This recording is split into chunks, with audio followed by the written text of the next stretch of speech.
즉 장기로 갈수록 액티브 펀드가 패시브 지수를 꾸준히 이기기는 생각보다 어렵습니다. 여기서 중요한 것은 세율 숫자보다 소득의 종류가 다르다는 점입니다. 입장 가입자는 금융소득이 2천만 원을 초과한 부분만 건강보험료 계산에 반영됩니다. S&P 500, 나스닥 100, ETF에 투자하고 계신가요? 그렇다면 오늘 영상은 끝까지 보셔야 합니다. S&P 500, 나스닥 100은 누가 만드는지, ETF 회사와 증권회사는 무엇이 다른지, 패시브와 액티브는 어떻게 구분하는지, 그리고 미국 상장 ETF, 한국 상장 ETF의 세금과 건강보험료는 어떻게 다른지까지 한 번에 정리해 보겠습니다. 같은 지수에 투자해도 어떤 상품을 고르고 어느 계좌에 담았는지에 따라 실제 수익은 크게 달라질 수 있습니다. 먼저 가장 많이 오해하는 것부터 말씀드리겠습니다. 많은 분들이 S&P 500이나 나스닥 100이라는 자체를 ETF 이름이라고 생각합니다. 그런데 S&P 500, 나스닥 100은 ETF가 아닙니다. 지수, 인덱스라고 합니다. 그렇다면 이 지수는 누가 만들까요? 바로 지수회사, 인덱스 프로바이더입니다. S&P 500은 S&P 글로벌이라는 회사가 만들고 관리합니다. 이 회사는 뉴욕 증권거래소에 상장된 기업입니다. 티커는 SPG, 나스닥 100은 나스닥이 만들고 관리합니다. 티커는 NDA, 본인이 운영하는 나스닥 시장에 상장되어 있습니다. 이 회사들이 직접 ETF를 운용하는 것은 아닙니다. 어떤 기업을 지수에 넣을지, 어떤 기업을 뺄지, 비중은 어떻게 할지를 정합니다. 쉽게 말하면 건물의 설계도를 만드는 건축회사, 설계회사와 비슷합니다. 지수회사는 S&P, 나스닥 100이라는 설계도를 만들고 블랙록, 뱅가드, 스테이트 스트리트 같은 ETF를 운용하는 회사가 이 설계도를 바탕으로 실제 ETF를 만듭니다. 정리하면 지수회사는 설계도를 만들고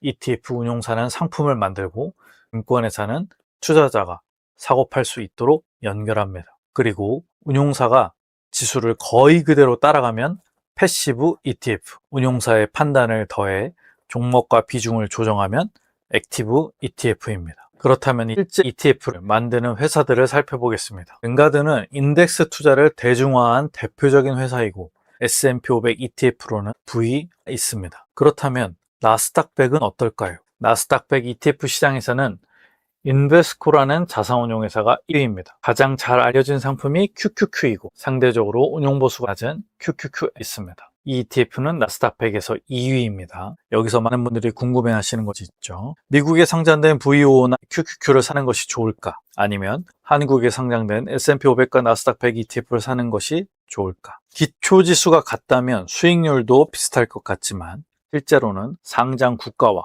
투자 계좌에 따라 세금과 건보료가 달라질 수 있습니다. 따라서 단순히 운용보수가 몇 퍼센트 더 낮은지만 비교해서는 안 됩니다. 그렇다면 패시브 ETF와 액티브 ETF 중 어느 것이 더 좋을까요? 사실은 정답은 없죠. 앞에서 살펴본 VO, IVB, SPY, SPYM, QQQ, QQQM은 패시브 ETF입니다. 패시브 ETF는 운용사가 종목을 마음대로 고르는 상품이 아니고 S&P 500이나 나스닥 100처럼 미리 정해진 지수의 종목과 비중을 최대한 비슷하게 따라가는 것이 목표입니다. 쉽게 하면 지수회사가 만든 설계도를 운용사가 그대로 구현하는 것이죠. 그래서 패시브 ETF에서는 운용사의 종목 선택 능력보다 어떤 지수를 추종하는지, 지수를 얼마나 잘 따라가는지, 운용보수가 얼마인지, 거래량과 규모가 충분한지 이런 부분이 더 중요합니다. 이에 시장 전체의 성과를 따라가고 싶다면 패시브 ETF 좋은 선택이 될 수 있습니다. 반면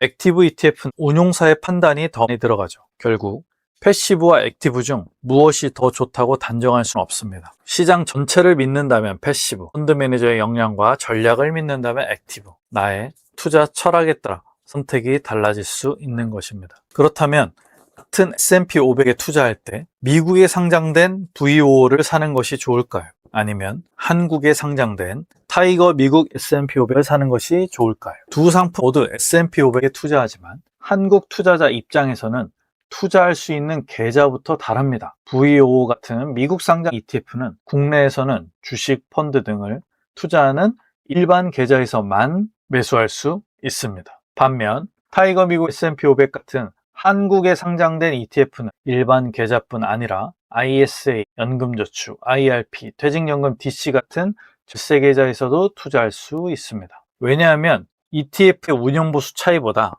어떤 계좌에서 투자했는지가 실제 손에 남는 돈을 더 크게 바꿀 수도 있기 때문입니다. 그래서 절세 계좌를 활용해야 되죠. 세금과 건강보험료 이것도 달라지기 때문입니다. 그리고 거래 방식도 다릅니다. 그리고 일반 계좌에서 투자할 경우 세금 체계도 다릅니다. 미국 상장 ETF는 수익을 실현하면 수익에 대해 양도소득세 22%를 내고, 한국 상장 해외 주식형 ETF는 수익을 실현하면 수익에 대해 배당소득세 15.4%를 냅니다. 여기서 중요한 것은 세율 숫자보다 소득의 종류가 다르다는 점입니다. 배당소득은 나의 다른 소득인 근로소득, 사업소득 등과 합해져서 15.4%로 안 끝나고 최대 40%대까지 세금을 낼 수도 있으며, 예적금의 이자소득, 주식의 배당금 등 다른 금융소득과 합해서 1년에 2천만 원이 넘으면 금융소득 종합과세라고 하여 15.4%를 넘는 세금을 냅니다. 또한 건보료에 영향을 줄 수도 있죠. 반면 VO 같은 미국 상장 ETF 양도소득이기 때문에 금융소득이 아니라서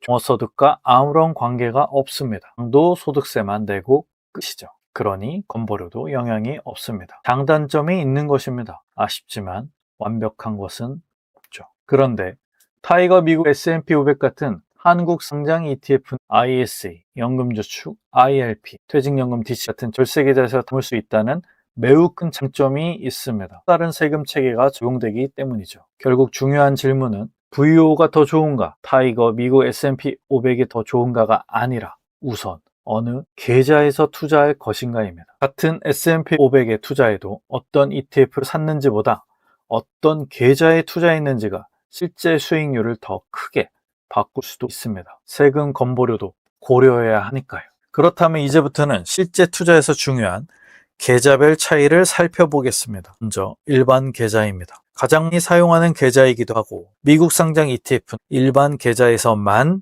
투자할 수 있습니다. VO나 QQQ를 매도해 수익을 실현하면 양도소득세를 냅니다. 연간 해외 주식 양도 차익을 합산해 기본공제 250만 원을 차감한 뒤 남은 금액에 대해 22%의 양도소득세를 내죠. 반면 타이거 미국 S&P 500이나 코덱스 미국 나스닥 100처럼 한국에 상장된 해외 주식형 ETF는 세금 구조가 다릅니다. 일반 계좌에서요. 수익을 실현하면 15.4% 배당소득을 냅니다. 그런데 다른 소득이 또 있다면 최대 40%대율이 적용될 수도 있습니다. 그렇다면 일반 계좌에서는 무조건 미국 상장 ETF가 유리할까요? 그건 아닙니다. 예를 들어 타이거 미국 S&P 500으로 일반 계좌에서 2,500만 원의 수익을 실현했다고 가정해 보겠습니다. 같은 상품, 같은 수익이라도 연봉 1억 원인 직장 가입자, 다른 소득이 없는 지역 가입자, 두 사람의 결과는 상당히 달라질 수 있습니다. 먼저 연봉 1억 원인 직장 가입자입니다. 이미 근로소득으로 높은 세율을 적용받고 있는데 여기에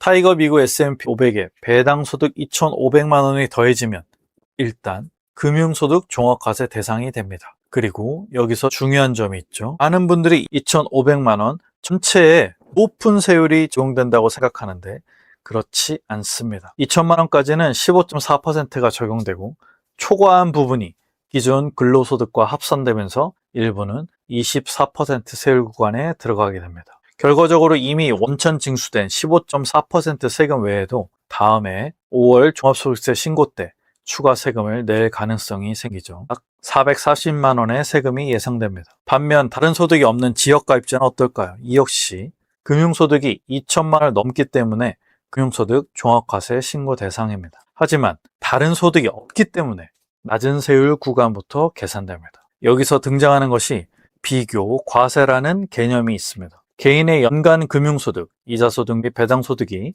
2천만 원을 초과하여 종합과세 대상이 되었을 때 종합과세 방식으로 계산한 세액과 분리과세, 원천징수 방식으로 계산된 세액을 비교하여 둘 중 더 큰 금액을 최종 세액으로 결정하는 제도입니다. 즉, 계산상 세금이 원천징수보다 적게 나오더라도 최소한 원천징수한 14%는 내야 합니다. 그나마 다행인 건 지방세는 제외하고 국세 14%만 해당되는 거죠. 이에 다른 소득이 없는 지역가입자는 금융소득 종합과세 대상이 되더라도 세금이 크게 늘어나지 않을 수 있습니다. 근로소득, 사업소득, 다른 소득이 없고 배당소득만 있다고 가정했으니까요. 약 385만 원의 세금이 예상됩니다. 참고로 VO로 수익을 실현했다면 세금은 약 495만 원입니다. 건강보험료를 살펴보겠습니다. 세금과 다르죠. 직장가입자는 금융소득이 2천만 원을 초과한 부분만 건강보험료 계산에 반영됩니다. 반면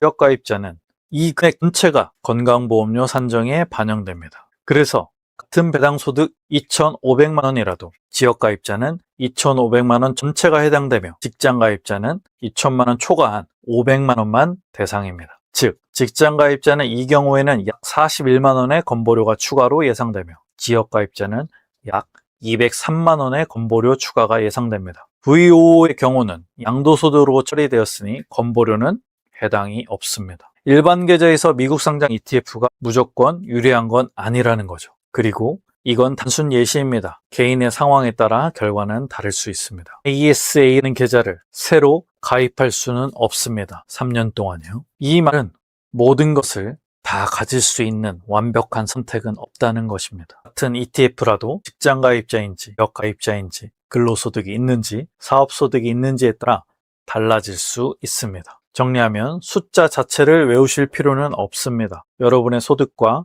건강보험 가입 형태에 따라 결과는 달라질 수 있기 때문입니다. 중요한 것은 숫자가 아니라 원리입니다. 미국 상장 ETF 양도소득은 다른 소득과 합산되지 않고 양도소득세 그 자체만을 내면 끝납니다. 반면 한국 상장 해외 ETF 매매 차익은 배당소득으로 과세되기 때문에 내가 근로소득이나 사업소득, 다른 금융소득과 만나는 순간 세율과 건보료가 함께 달라질 수 있습니다. 올라갈 수 있다는 뜻이죠. 그래서 소득이 많을수록 다른 이자 배당 소득이 많을수록 일반 계좌에서 한국 상장 해외 ETF의 배당 소득 구조가 부담스러워질 수 있다는 겁니다. 반대로 한국 상장 해외 ETF, ISA, 연금저축, IRP, 퇴직연금 DC 같은 절세 계좌에서 투자할 수 있다는 강력한 무기도 있죠. 수익 실현에 따른 배당 소득을 일단 안 내고 이걸 과세 이연이라고 하죠. 나중에 해지나 연금 개시 등